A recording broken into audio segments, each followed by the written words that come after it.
त्योहारों का सीजन शुरू हो गया है। ऐसे में देश के सरकारी कर्मचारियों पर खुशियों की बौछार होने वाली है। बताया जा रहा है कि केंद्र की नरेंद्र मोदी सरकार इस बार डीए यानी कि महंगाई भत्ता और डीआर में 3 से 4% की बढ़ोतरी कर सकती है, जिससे कि कर्मचारियों की सैलरी में बड़ा उछाल आने की उम्मीद है।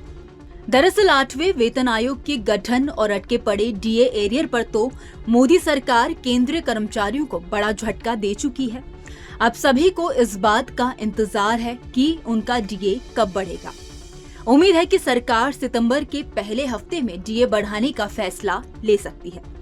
सरकार का यह ऐलान कर्मचारियों को बड़ी राहत देगा। इससे पहले मार्च महीने में डीए बढ़ाया गया था, तभी से सभी को इसमें बढ़ोतरी का इंतजार है। हालांकि सरकार ने ऑफिशियली तौर पर डीए का ऐलान नहीं किया है।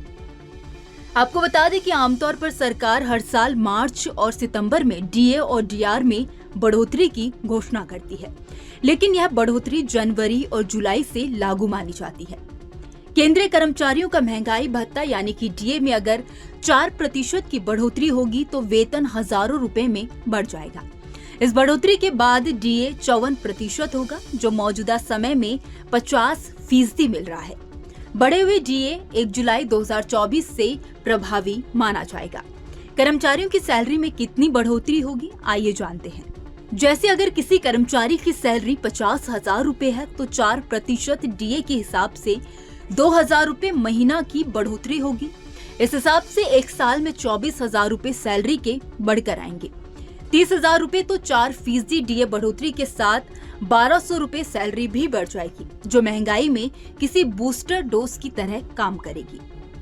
दूसरी ओर केंद्र सरकार की तरफ से तस्वीर साफ कर दी गई है कि वो 18 महीने का डीए एरियर नहीं देगी।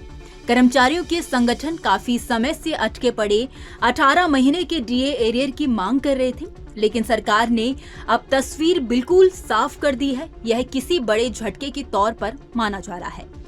दरअसल मोदी सरकार ने कोरोना काल में 1 जनवरी 2020 से 30 जून 2021 तक का डीए एरियर नहीं भेजा था। कर्मचारी वर्ग तभी से इसकी मांग कर रहे थे। सरकार ने राज्यसभा में स्थिति एकदम साफ कर दी है कि सरकार किसी भी कीमत पर यह देने के पक्ष में नहीं है।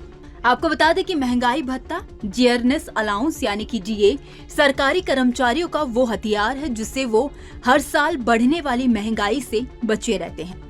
दरअसल सरकारी कर्मचारियों को सरकार, केंद्र या राज्य उनके जीवन स्तर को बनाए रखने के लिए उनकी बेसिक सैलरी के अलावा अतिरिक्त भत्ता देती है, ताकि उन्हें महंगाई की मार न झेलनी पड़े। आपको ये भी बता दें कि महंगाई भत्ते का पैसा सरकारी कर्मचारियों, पब्लिक सेक्टर के कर्मचारियों और पेंशनधारियों को दिया जाता है। सरकार हर 6 महीने में एक बार डीए की गणना करती है।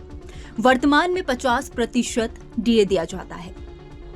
डीए में बढ़ोतरी के अलावा केंद्रीय कर्मचारी फिटमेंट फैक्टर में भी इजाफे की मांग कर रहे हैं। दरअसल 7वें वेतन आयोग की सिफारिशों के मुताबिक फिटमेंट फैक्टर 2.57 है। केंद्रीय कर्मचारियों की सैलरी तय करते समय भत्तों के अलावा जैसे महंगाई भत्ता, यात्रा भत्ता, house rent allowance, basic salary को फिटमेंट फैक्टर 2.57 से गुणा करके निकाला जाता है। इसमें बढ़ोतरी से कर्मचारियों की सैलरी में भी इजाफा होता है। आपको बता दें कि 6ठे वेतन आयोग से 7वें वेतन आयोग में शिफ्ट होने के दौरान कर्मचारी यूनियन ने डिमांड की थी कि सैलरी रिवीजन में फिटमेंट फैक्टर को 3.68 रखा जाए, लेकिन सरकार ने इसे 2.57 ही रखा। फिटमेंट फैक्टर की मदद से केंद्रीय कर्मचारियों को न्यूनतम सैलरी 7,000 रुपए से बढ़ाकर 18,000 रुपए हो गई थी। इसके अलावा मिनिमम पेंशन भी 3,500 रुपए से बढ़कर 9,000 रुपए हो गई थी। नौकरी कर रहे कर्मचारियों की अधिकतम वेतन 2.50 लाख रुपए और अधिकतम पेंशन भी 1.25 लाख रुपए हो गई थी। केंद्र सरकार के कर्मचारी और पेंशनधारी बेसब्री से 8वें वेतन आयोग का इंतजार कर रहे हैं। अब 8वें वेतन आयोग में यदि कर्मचारी यूनियन की डिमांड मान ली जाती है तो फिटमेंट फैक्टर को 1.92 किया जा सकता है। इसकी मदद से देश में सरकारी कर्मचारियों की न्यूनतम वेतन 18,000 रुपए से बढ़कर 34,560 रुपए और मिनिमम पेंशन 17,280 रुपए तक पहुंच सकती है। इससे महंगाई की मार झेल रहे कर्मचारी और पेंशनर्स को काफी राहत मिलेगी। खैर, इस खबर में इतना ही। इस खबर को लेकर आपकी क्या राय है, आप हमें कमेंट सेक्शन में जरूर बताइए। वीडियो अगर पसंद आया हो तो वीडियो को लाइक और शेयर करना ना भूलें। बाकी देश और दुनिया की तमाम बड़ी अपडेट्स के लिए देखते रहिए न्यूज नेशन का डिजिटल प्लेटफॉर्म। न्यूज नेशन अब व्हाट्सएप पर खबरों की ताजा अपडेट के लिए न्यूज नेशन के इस QR कोड को स्कैन करें।